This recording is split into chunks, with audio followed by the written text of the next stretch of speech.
A child does not enter the world questioning their worth. In the beginning, confidence is natural. A toddler reaches for things without fear of failure. A small child sings loudly, runs freely, and speaks honestly, never wondering if they deserve love for doing so. Confidence, at its core, is not taught. It is preserved. And yet, somewhere along the way, many children begin to shrink. Their voices soften, their shoulders tighten, their eyes start searching faces before they speak, asking a silent question. Is this okay? Am I still loved? This change rarely comes from cruelty. It usually comes from love that slowly, unintentionally becomes conditional. Most parents do not mean to send this message. They believe they are motivating, guiding, preparing their child for the real world. They praise good grades, good behavior, good results. They correct mistakes quickly. They push for improvement. They celebrate achievements with pride. And on the surface, everything looks healthy. The child is doing well. The parent feels responsible. Society approves. But children do not hear intentions. They hear patterns. When love is most visible during success and most distant during failure, a child begins to connect the dots in a way no adult ever intended. They learn that approval arrives when they perform well. That warmth increases when they meet expectations. That smiles come easier when they don't disappoint. And slowly, quietly, they begin to believe something dangerous. Love must be earned. At first, this belief looks like motivation. The child tries harder. They want to make their parents proud. They push themselves to get better grades, behave more politely, win more competitions. Adults applaud this as discipline and ambition. But inside the child's mind, something fragile is forming. Their sense of worth is no longer rooted in who they are, but in what they produce. The problem is not praise itself. Children need encouragement. The problem is when praise becomes selective. When it shows up consistently for outcomes but disappears for effort, struggle, or simply being human. When a child hears, "I'm proud of you," only after success, and silence after failure, they begin to fear the moments when they fall short. Fear is not confidence. Fear can drive achievement, but it erodes self-belief. A child raised in conditional love learns to scan their environment constantly. They become alert to moods, expectations, and reactions. They learn how to please before they learn how to feel. Instead of asking, "What do I want?" they ask, "What will make them happy?" This hyper-awareness is often mistaken for maturity. In reality, it is emotional survival. Over time, the child stops taking healthy risks. Not because they lack ability, but because failure feels too expensive. Failure no longer means I tried. It means I might lose love. Even small mistakes carry emotional weight. A wrong answer feels like rejection. A bad grade feels like shame. A simple misstep feels like proof that they are not enough. And shame is the enemy of confidence. When children grow up believing love is conditional, they become experts at hiding their flaws. They don't raise their hand when unsure. They don't share fears. They don't admit confusion. They perform competence instead of developing it. On the outside, they may look confident. On the inside, they are terrified of being exposed. This fear follows them into adolescence. Teenagers raised on conditional approval often struggle silently. They chase validation through achievement, appearance, or obedience. Or they rebel entirely, rejecting expectations before expectations can reject them. Both paths come from the same wound, the belief that love is not guaranteed. What makes this especially painful is that parents often believe they are doing everything right. They say things like, "I just want the best for you," or "I'm pushing you because I believe in you," and that may be true. But belief without emotional safety feels like pressure, not support. Children do not need perfect parents. They need predictable love. When affection, attention, and warmth fluctuate based on performance, a child's nervous system stays on edge. They become emotionally vigilant, always watching for signs of approval or disappointment. This constant self-monitoring drains mental energy. Confidence cannot grow in a mind that is always bracing itself. Eventually, the child internalizes the parent's voice. Even when no one is watching, the pressure remains. As adults, these children often struggle with overthinking, people-pleasing, and burnout. They may be highly capable, yet deeply insecure. Compliments feel uncomfortable. Rest feels undeserved. Mistakes feel catastrophic. They don't ask, "Did I do my best?" They ask, "Was it enough to keep me safe?" Conditional love also teaches children to disconnect from their emotions. If sadness, anger, or frustration leads to disapproval, children learn to suppress those feelings. They become emotionally quiet, not because they are calm, but because they are careful. Over time, this emotional suppression weakens self-trust. Confidence requires knowing your inner world. Conditional love teaches children to abandon it. The most heartbreaking part is that many parents experienced the same pattern growing up. They were loved for what they achieved, not for who they were. They learned to equate worth with productivity. Without realizing it, they pass this lesson forward, believing it is normal, even necessary. But confidence does not grow from pressure. It grows from safety. A child who feels loved on good days and bad days develops a stable sense of self. They learn that mistakes are part of learning, not a threat to belonging. They dare to try because failure does not mean emotional loss. Their confidence is quiet, steady, and resilient. In contrast, a child who feels loved conditionally develops confidence that is fragile. It depends on outcomes. It rises with success and collapses with failure. This child may achieve great things, but they rarely feel secure inside them. Years later, when that child becomes an adult, the pattern often repeats in relationships and work. They overwork to feel worthy. They overgive to feel loved. They struggle to rest without guilt. They fear disappointing others more than disappointing themselves. All of this can trace back to a simple childhood lesson that was never spoken out loud, but deeply learned. Love is something you earn by being good enough. Breaking this cycle does not require blame. It requires awareness. Parents do not damage confidence by wanting excellence. They damage it when excellence becomes the price of connection. A child needs to know, without doubt, that love is not a reward. It is a foundation. When love is unconditional, confidence grows naturally. When love feels conditional, confidence becomes something a child spends their whole life trying to prove. And that is how something meant to motivate can quietly become the thing that breaks a child's belief in themselves. A child does not wake up one day feeling inadequate. That feeling is learned slowly, almost invisibly, through moments that seem ordinary, even harmless. One of the most powerful of these moments happens when a child realizes they are being measured against someone else. It might be a sibling, a cousin, a classmate, a neighbor's child, or even the parent's own younger self. At first, it sounds like motivation, a casual sentence spoken at the dinner table, a comparison made in frustration or concern. But inside the child's mind, something shifts. A quiet belief begins to form: I am not enough as I am. Comparison feels logical to adults. It seems efficient. If one child can do it, why not another? If someone else is achieving more, why shouldn't that be used as inspiration? But children do not experience comparison as encouragement. They experience it as a verdict. They don't hear, you can improve. They hear, you are behind. And once that message lands, confidence starts to fracture. The child begins to look outward for standards instead of inward. Their sense of self is no longer built on personal growth, curiosity, or effort. It becomes a race they never agreed to enter. Someone is always ahead. Someone is always doing better. No matter how hard they try, there is always another name attached to the sentence that begins with, "Why can't you be more like?" Over time, the child stops seeing themselves clearly. Their identity becomes defined by comparison rather than self-understanding. They no longer ask, "What am I good at?" They ask, "How do I rank?"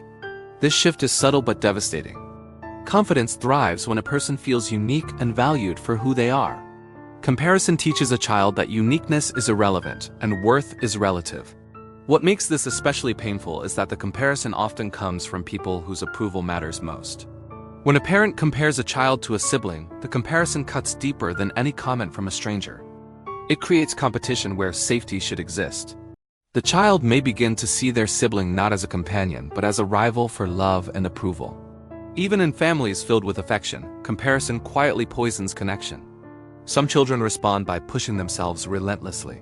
They work harder, strive longer, and aim higher, not out of joy or passion, but out of fear of falling behind. On the surface, they appear driven. Inside, they are exhausted. Their confidence is built on constant performance, not self-belief.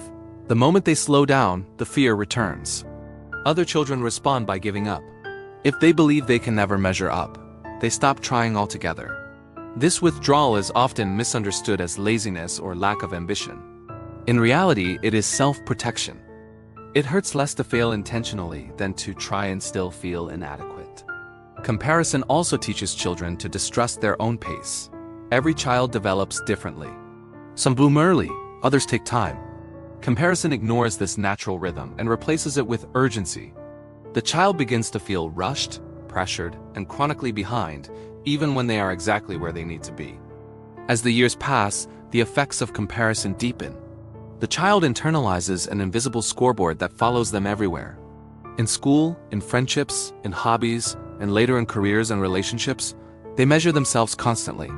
Someone else's success feels like personal failure. Someone else's praise feels like proof of their own lack. This mindset creates chronic insecurity. No achievement ever feels complete because there is always someone doing better. Even moments of success are poisoned by the fear of being surpassed.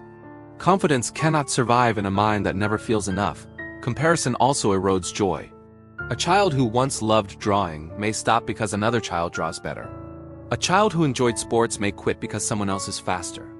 Over time, they abandon interests not because they lack talent, but because they lack permission to be imperfect. The most damaging comparisons are not always spoken. Sometimes they are implied through attention, tone, or expectations. When one child is consistently praised while another is corrected, the message is clear without words. Children are remarkably perceptive. They notice who gets celebrated and who gets tolerated. They adjust their sense of worth accordingly. Even comparisons made with good intentions leave scars. Saying, "I just want you to reach your potential," while pointing to someone else's achievements creates confusion. The child hears care mixed with criticism.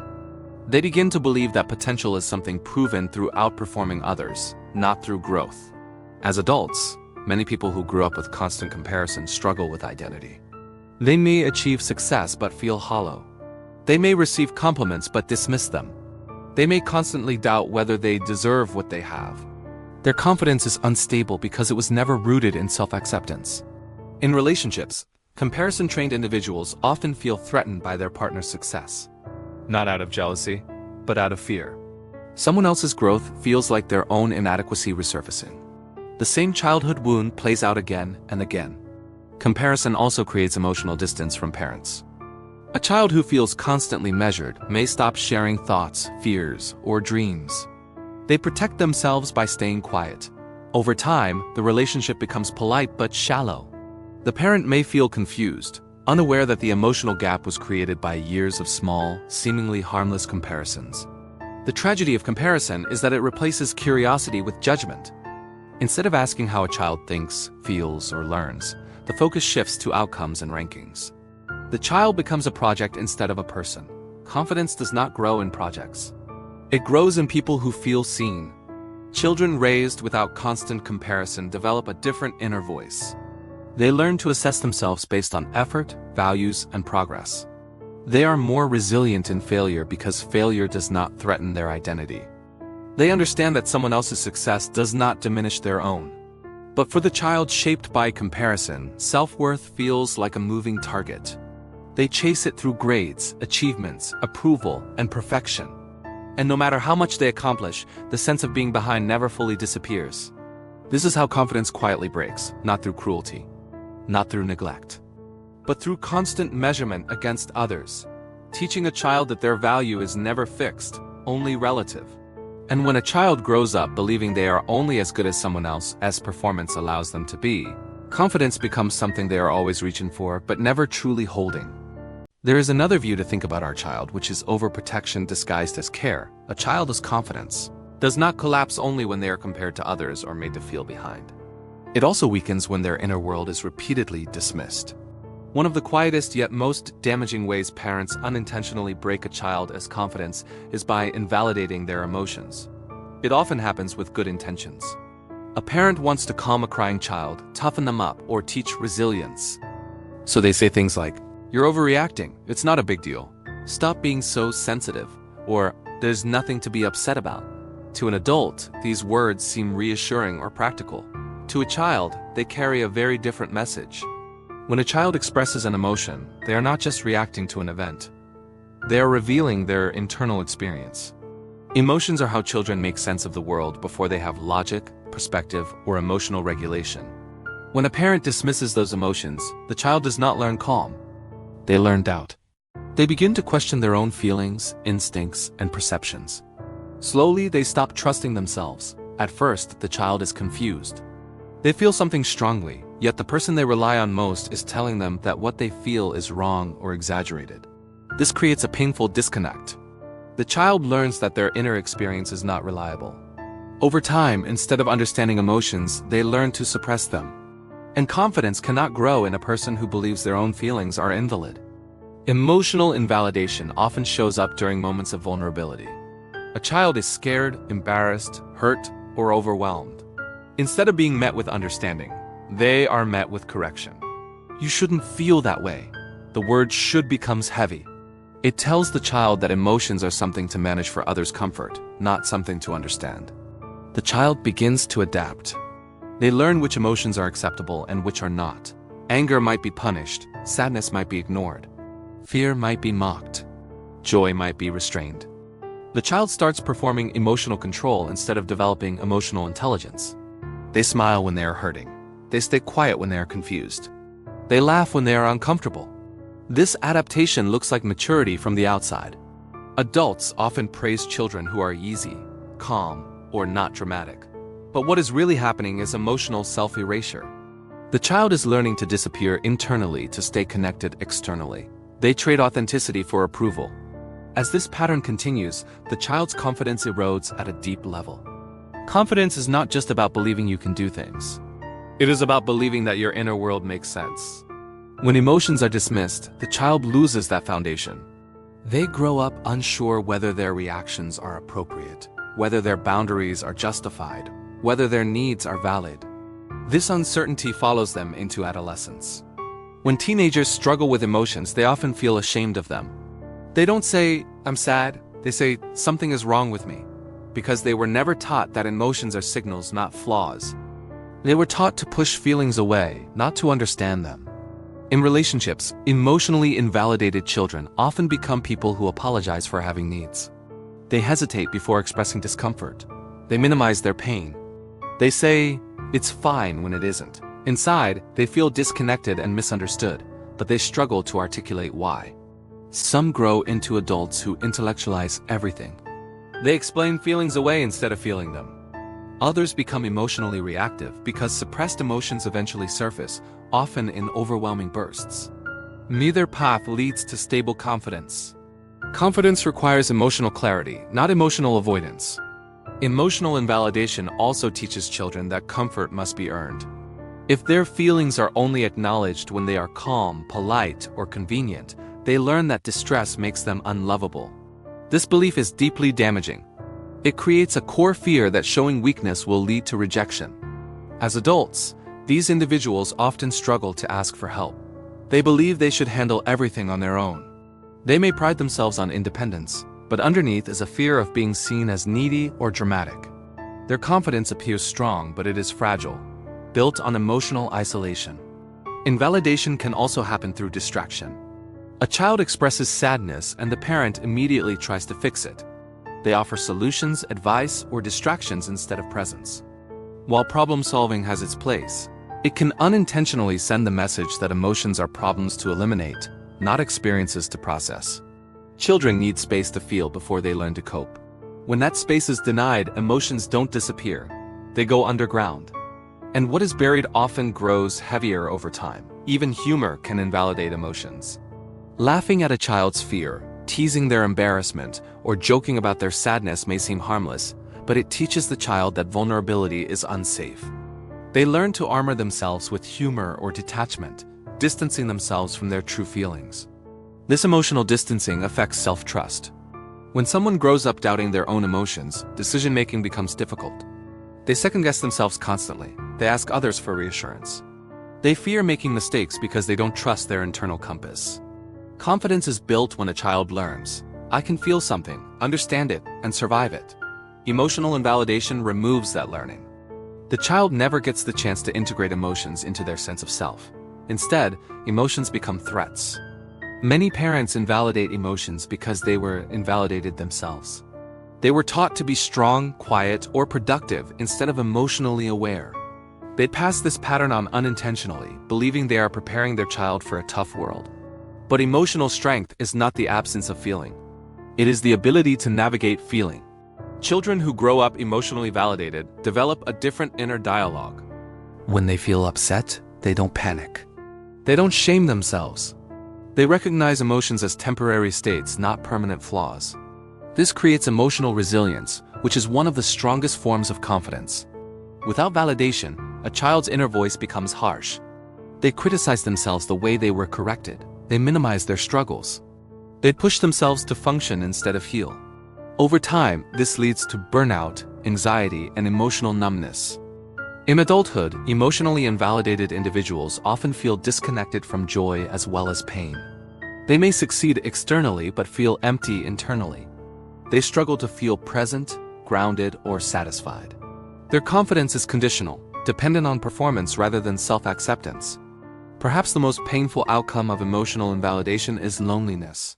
Even when surrounded by people, the individual feels unseen. They learned early that their inner world was not welcome. So they keep it hidden. And when a person hides who they are, confidence has no room to grow. The breaking of confidence through emotional invalidation does not happen through cruelty. It happens through misunderstanding. Through the belief that emotions should be controlled instead of understood. Through the fear that acknowledging feelings will make a child weak. But children are not weakened by having their emotions recognized. They are strengthened.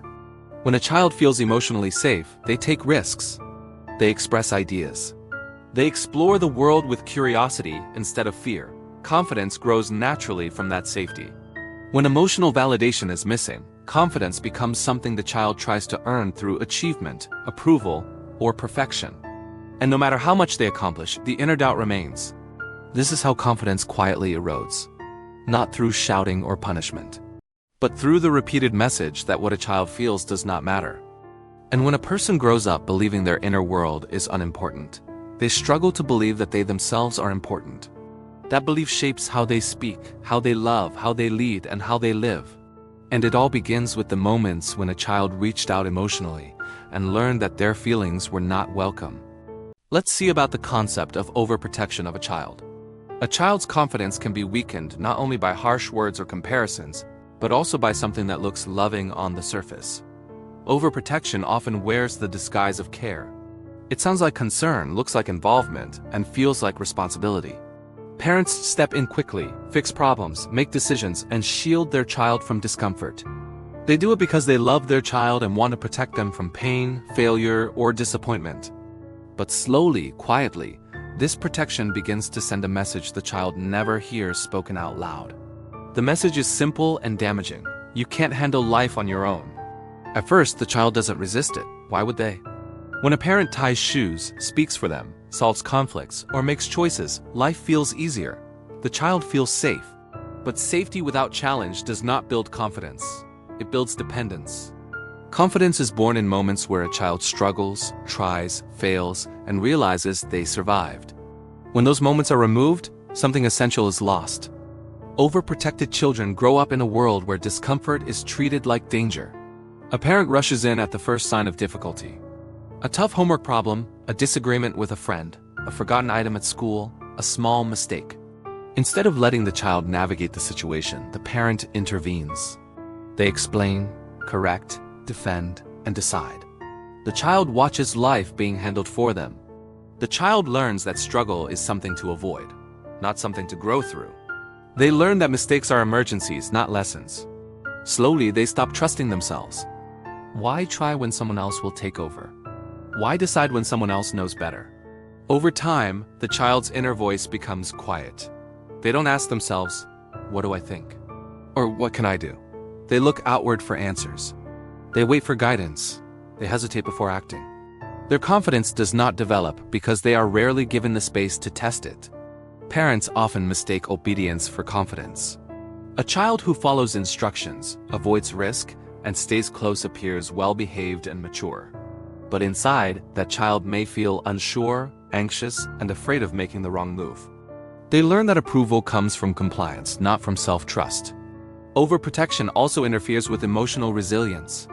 When a child is rescued from every uncomfortable emotion, they never learn how to regulate feelings on their own. Frustration, disappointment, embarrassment, and fear become overwhelming because they were never practiced. Confidence requires emotional tolerance. The belief that I can feel this and still be okay. Overprotected children are not given that opportunity. As the child grows, the gap widens. Other children begin making choices, taking risks, and learning from consequences. The overprotected child lags behind emotionally, even if they excel academically or socially. They may perform well when guided, but freeze when left alone. Independence feels terrifying instead of exciting. In adolescence, this often becomes visible. Teenagers who were overprotected as children struggle with decision-making. They second-guess themselves constantly. They fear disappointing others. They avoid challenges that could expose weakness. Their confidence depends heavily on external reassurance. They may appear confident in structured environments but become anxious in unstructured ones. Give them a clear rulebook and they perform well. Ask them to navigate uncertainty and they shut down. This is not a lack of intelligence or ability. It is a lack of practice in trusting themselves. Overprotection also teaches children that the world is dangerous and they are fragile. When parents constantly warn, hover, and intervene, children absorb the belief that something is always about to go wrong. They internalize fear. Confidence cannot grow in a mind trained to expect catastrophe. These children grow into adults who avoid risk. They choose safety over growth, familiarity over fulfillment. They may stay in unfulfilling jobs, relationships, or routines because the unknown feels threatening. Their confidence is limited to what feels controlled. Some overprotected children rebel later in life. When they finally taste independence, they may swing to extremes. Risk-taking, impulsive decisions, or reckless behavior become ways to reclaim autonomy. But because they never learned gradual independence, their choices may lack balance. Others remain dependent well into adulthood. They seek constant advice. They struggle to make even small decisions without reassurance.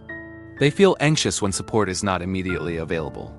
Their confidence feels fragile, easily shaken by uncertainty. Overprotection also affects identity. When parents make choices for a child, the child does not fully explore who they are. Preferences, boundaries, and values remain underdeveloped. The child becomes who they were guided to be, not who they discovered themselves to be. This creates internal confusion later in life. Adults raised this way often ask themselves, what do I actually want? They may have followed the expected path, but feel disconnected from it. Confidence requires self-knowledge, and self-knowledge requires exploration. Parents often believe they are helping by smoothing the path, but confidence is not built on smooth paths. It is built on uneven ground, on scraped knees, awkward conversations, wrong answers, and uncomfortable moments. Each challenge survived becomes evidence of capability. Overprotected children lack this evidence. When life becomes difficult, they don't think, I've handled things before. They think, I don't know how to do this. Anxiety fills the gap where confidence should be. Overprotection can also create resentment. As children grow older, they may feel controlled or underestimated. They may sense that their parents don't believe in their abilities. This unspoken message hurts deeply. Feeling trusted is a core ingredient of confidence. When trust is missing, children doubt themselves. They internalize the belief that they are not capable enough to be trusted with responsibility. This belief can persist long after childhood ends. Even praise within overprotection can be misleading. When parents praise children for being careful, obedient, or dependent, they reinforce avoidance rather than courage. The child learns that safety equals success. But life rewards adaptability, not avoidance. As adults, these individuals often struggle with leadership, initiative, and self-direction. They may wait for permission instead of taking action. They fear failure not because it hurts, but because they don't know how to recover from it. Confidence grows when someone learns, I can fail and still move forward. Overprotected children are denied that lesson. Failure feels catastrophic because it was never normalized. Overprotection also weakens problem-solving skills. When parents solve problems quickly, children don't learn how to break challenges into steps, tolerate frustration, or persist. Later in life, even small obstacles feel overwhelming. This can lead to procrastination, avoidance, or giving up easily. Confidence requires persistence. Without it, self-belief fades. The tragedy of overprotection is that it comes from love. Parents want to help, they want to reduce pain. But in doing so, They remove opportunities for growth. They protect the child from short-term discomfort at the cost of long-term confidence. Children do not need a perfect path. They need a safe place to return after trying. They need presence, not control. They need support, not rescue. When a child is allowed to struggle within safe boundaries, they develop courage. They learn that effort matters, that mistakes are part of learning, that discomfort is temporary. This understanding becomes the foundation of confidence. Without it, confidence becomes brittle. It depends on certainty, approval, and control. When life inevitably becomes uncertain, that confidence collapses. Overprotected adults often describe feeling unprepared for life. They may feel like everyone else received a manual they missed. This feeling creates shame. They blame themselves for struggles that were never theirs to begin with. Confidence is not something parents can give directly. It is something children build through experience. When experiences are filtered, managed, and controlled, confidence has nowhere to grow. The most damaging part is that overprotection teaches children that they are loved for staying small. That safety is more important than growth. That avoiding mistakes is better than learning from them. But confidence is built by expanding, not shrinking, by trying, not hiding, by trusting oneself, not deferring constantly. When overprotection shapes a child's world, confidence becomes something they seek later in life, often through painful trial and error. They must relearn what could have been learned gently over time. This is how confidence is quietly weakened. Not by criticism, but by constant rescue. Not by neglect, but by too much control.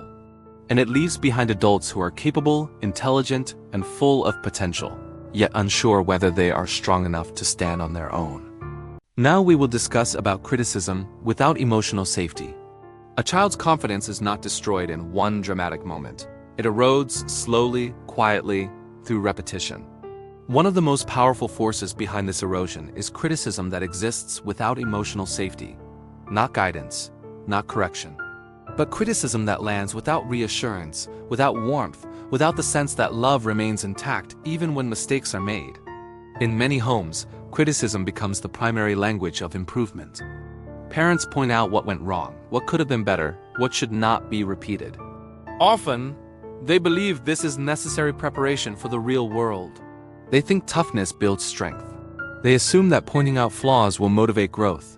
But what a child hears is very different from what a parent intends. When criticism comes more frequently than encouragement, the child begins to associate attention with failure. They learn that being noticed means something is wrong. Over time, they become hyper-aware of mistakes and hypersensitive to judgment. Confidence cannot grow in a mind that is constantly scanning for danger. A child who is repeatedly criticized starts to live in anticipation of disapproval. Before they act, they imagine correction. Before they speak, they rehearse silence. Before they try, they imagine failure. Their inner world becomes a place of tension, not curiosity. Criticism without emotional safety tells a child, "You are acceptable only when you are right." This belief creates a fear-based relationship with effort. Instead of enjoying learning, the child focuses on avoiding mistakes. They aim for perfection, not out of pride, but out of fear. Over time, the child stops taking risks. They choose familiar tasks over challenging ones. They avoid situations where failure is possible. Confidence is not built through perfection. It is built through resilience. And resilience requires permission to fail. Children raised in critical environments often become extremely self-critical. The external voice of correction becomes an internal voice of judgment. Even when parents are no longer present, the criticism continues. The child grows up carrying it inside. This inner critic is relentless. It comments on every action. It magnifies small errors. It dismisses accomplishments. It creates a sense that nothing is ever good enough. Living with this voice is exhausting. Confidence struggles to survive under constant attack. Criticism also affects how children interpret neutral feedback. A simple suggestion feels like rejection. A question feels like doubt. A pause feels like disappointment. The child becomes emotionally vigilant, always trying to read between the lines. When emotional safety is missing, correction feels personal. The child does not hear, "This behavior needs adjustment." They hear, "Something is wrong with me." This distinction is crucial. Behavior can change. Identity feels fixed. As the child grows older, they may appear high-achieving. They work hard, follow rules, and strive for excellence. From the outside, they look confident, but inside, their confidence is conditional. It depends on approval, grades, praise, and success. The moment those things are threatened, anxiety floods in. Because their sense of worth was built on not disappointing others, not on trusting themselves. Their confidence has no roots. Some children respond to constant criticism by shutting down emotionally. They become quiet, compliant, and distant. They stop sharing thoughts or feelings. They protect themselves by becoming invisible. This withdrawal is often mistaken for maturity. Others respond by becoming defensive or rebellious. They develop anger as a shield against shame. They reject authority not because they lack discipline, but because they associate correction with pain. Underneath the defiance is often deep insecurity. Criticism without safety also interferes with emotional expression. Children learn that vulnerability invites judgment. They hide fears, sadness, and confusion. They present a version of themselves that feels safer, but less real. Over time, this disconnection from the authentic self weakens confidence. Confidence grows when a person feels free to be themselves. When authenticity is punished, self-belief becomes fragile. In adolescence, the effects intensify. Teenagers raised under constant criticism often struggle with identity. They don't know who they are outside of expectations. They may feel lost, empty, or anxious. They doubt their decisions and fear disappointing others. Romantic relationships later reflect this pattern. Adults who grew up with criticism without safety often tolerate unhealthy dynamics. They accept judgment, emotional distance, or control because it feels familiar. They confuse criticism with care. In the workplace, they may overwork, avoid speaking up, or fear leadership roles. They hesitate to share ideas. They feel exposed when evaluated. Their confidence fluctuates based on feedback. The most painful part is that many parents who criticize believe they are helping. They love their children deeply. They want them to succeed. But without emotional safety, love gets lost in delivery. Emotional safety does not mean avoiding correction. It means ensuring that correction does not threaten belonging. A child needs to feel that mistakes do not end connection. Without that assurance, every error feels like rejection. Children who grow up emotionally safe learn a powerful lesson. They learn that failure is not fatal, that they can be wrong and still loved, that growth does not require self-punishment. This lesson becomes the foundation of confidence. Without it, children become adults who struggle to rest. They push themselves relentlessly. They fear slowing down because they equate worth with performance. Confidence becomes something they chase but never fully feel. Criticism without warmth also teaches children to measure themselves through others' eyes. They constantly wonder how they are being perceived. This external focus weakens self-trust. Decisions are made to avoid judgment rather than align with values. Confidence requires an internal compass. It grows when a person feels grounded in who they are, not in how they are evaluated. Chronic criticism pulls attention outward, away from self-connection. Many adults raised this way struggle with imposter syndrome. No matter how competent they are, they feel like they are pretending. They wait to be exposed. This fear traces back to early experiences of conditional acceptance. They may dismiss compliments, minimize achievements, and focus on flaws. Praise feels uncomfortable because it conflicts with their inner narrative. Their confidence never fully settles. The absence of emotional safety also affects creativity. Creativity requires vulnerability. It requires experimenting, expressing, and risking imperfection. In critical environments, creativity shrinks. Children become afraid to explore ideas that might be judged. As adults, they may struggle to think freely, innovate, or express themselves artistically. Their confidence in their own voice is muted. Criticism can also damage the parent-child bond. When children associate parents with judgment rather than safety, emotional distance grows. They stop turning to their parents for comfort. They learn to handle pain alone. This emotional isolation becomes internalized. They grow up believing they must face challenges alone. Asking for help feels like weakness. Confidence becomes lonely.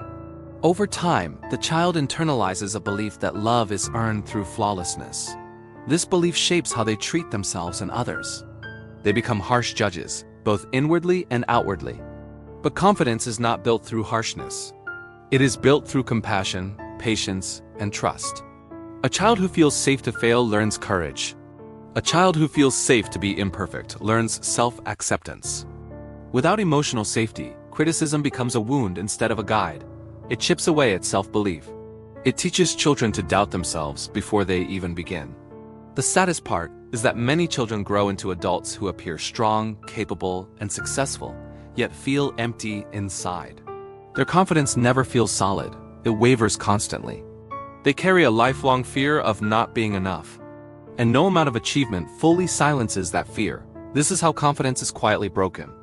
Not through hatred, but through constant correction without reassurance. Not through neglect, but through love expressed without softness. Confidence needs room to breathe. It needs warmth. It needs the certainty that mistakes do not threaten belonging. Without that, a child learns to survive, but not to trust themselves. And when self-trust is missing, confidence never truly feels like home. Thanks for watching.